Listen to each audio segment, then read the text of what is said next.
na ako. Tama ba? Alam ko na, naintindihan ko na. Sa bagay, sabi ko, pamangkin, mga barkada mo, pare-pareho kayo ng taste. Hindi, tito, pare-pareho lang kami ng preference. Iba pala yun. Iba pala yung taste sa preference ng mga babaeng to talaga. No? Sa bagay, naintindihan ko kayo, girls. Hindi na uso ang gwapo sa inyo. Ang habol nyo ngayon, security. Tama? Stability, magandang future. Tama? Sa bagay, kung maghahanap ka ng gwapo, mabait, mayaman, matangkad, konti lang kami. Konti lang kami. Sensya na, hindi na available. Yung sino matapat sa'yo, pagtsagaan mo na yan. Sorry. Di ba? O minsan, yung mga babae, hindi na nga choosy yan eh. Di ba? Sige na. Okay. Ano ang laman ng produktong ito? Ayan. Simulan natin sa 29 vitamins and minerals. Yung sikat na sikat sa labas, yung Entrum. Diba? Entrum. Magkakapatid yan. Entrum, Enelbon, Rebecon, Palmaton, Unibol. Yan. Mga magkakapatid yan. Ilan lang ang vitamins nun? 26 lang yun. Tama? Ito 29. Lamang. Tapos na agad ang laban. So tayo ang complete. Sila incomplete. Tama? Oh.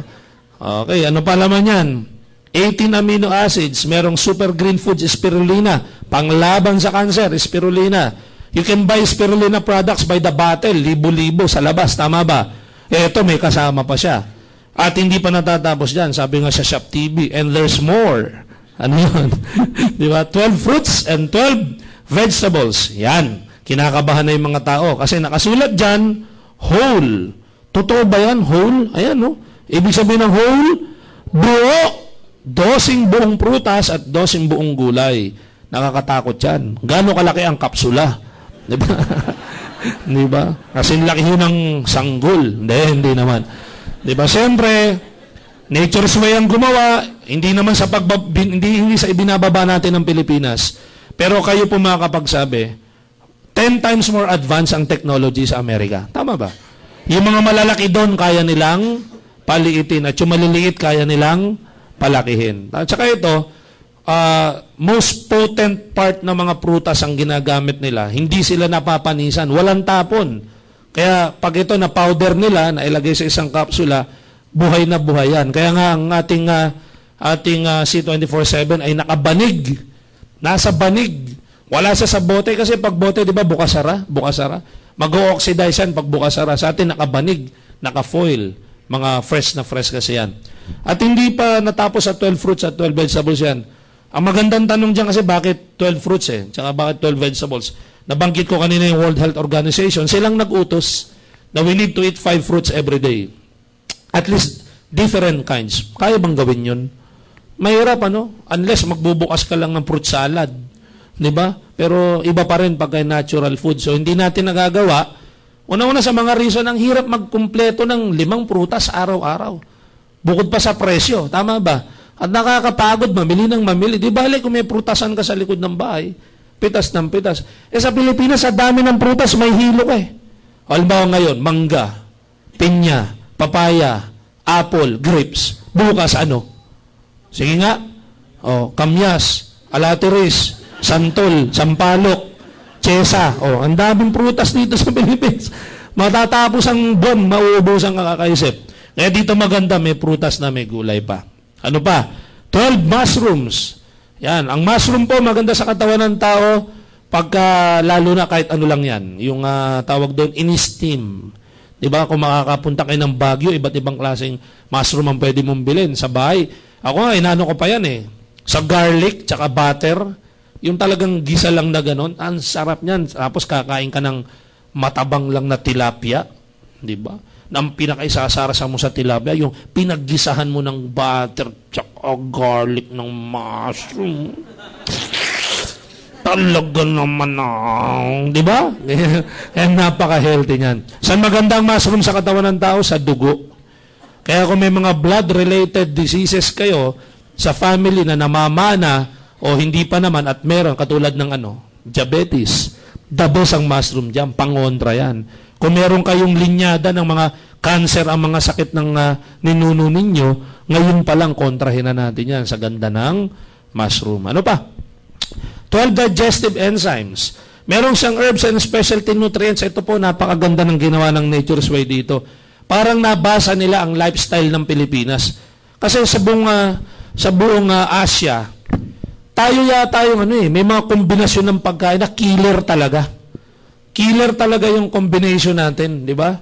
Imaginein mo, tapa, tapos sangag, tapos itlog, di ba? Tapos kape. May sabaw pa ng bulalo. Galit ka pa pag, sabaw ko! Di ba? Magbigyan na, tapos sasaw mo sa toyo. Toyo, artificial na. May kalamansi, may sili pa. Tama?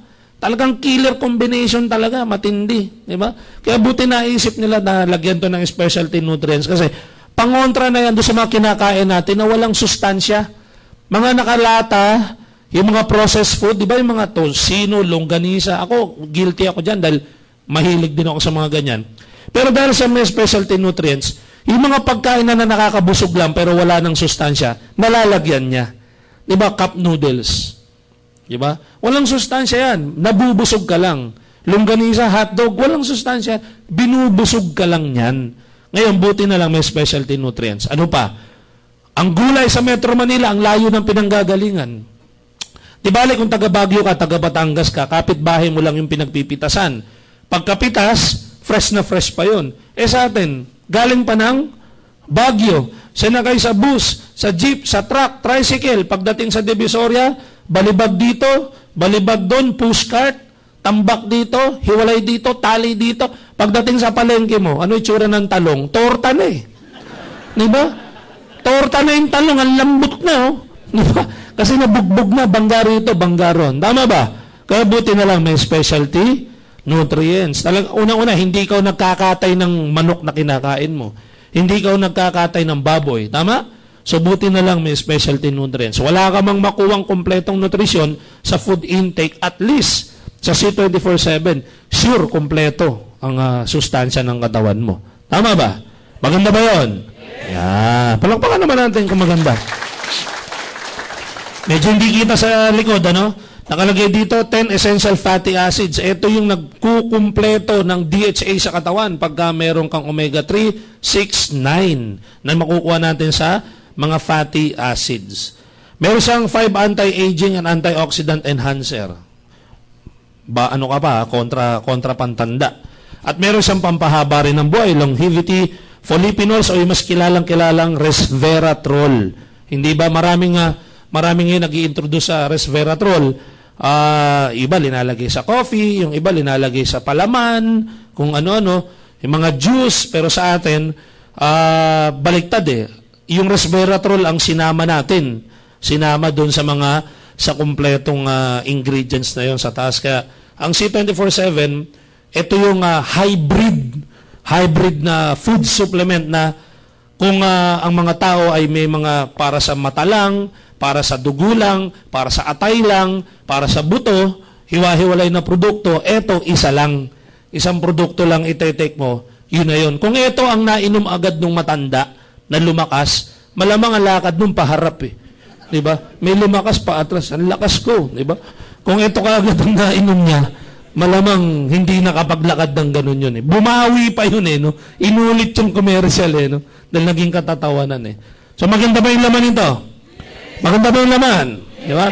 Diyan pa lang, di ba? Tapos na boxing. Ito yung sinasabi ko, na hindi mo kailangan maging eksperto.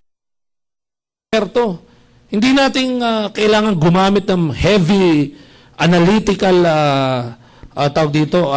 aspect ng pagkilala sa produkto. Kasi ito ay gawa sa prutas at gulay. Tama ba?